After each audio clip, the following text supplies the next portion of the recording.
দেশের বন্যা পরিস্থিতিতে মানুষের জীবন রক্ষা করায় সর্বোচ্চ প্রাধান্য দেওয়া হবে।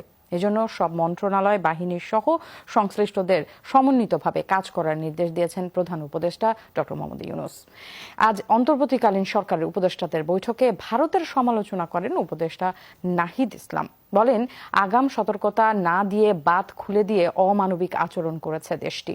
এ সময় দুর্যোগকালে আন্দোলনরতদের ধৈর্য ধরার আহ্বান জানান উপদেষ্টা আসিফ মাহমুদ। বৃহস্পতিবার সকালে রাষ্ট্রীয় অতিথি ভবন যমুনায় বসে অন্তর্বর্তী সরকারের উপদেষ্টা পরিষদের বৈঠক। প্রধান উপদেষ্টা ডক্টর মোহাম্মদ ইউনূসের সভাপতিত্বে অনুষ্ঠিত বৈঠকে মূলত গুরুত্ব পায় দেশের ভয়াবহ বন্যা পরিস্থিতি। প্রধান উপদেষ্টা সার্বিক পরিস্থিতি মোকাবেলায় মন্ত্রণালয়ের সাথে বিভিন্ন বাহিনী ও বিভাগকে সমন্বয় করে কাজ করার নির্দেশ দেন। তবে উদ্ধার তৎপরতা ও ত্রাণ কার্যক্রম তদারকি করবেন উপদেষ্টারা। আমাদের মধ্যে একটা সমন্বয় আনতে হবে, যেমন ত্রাণ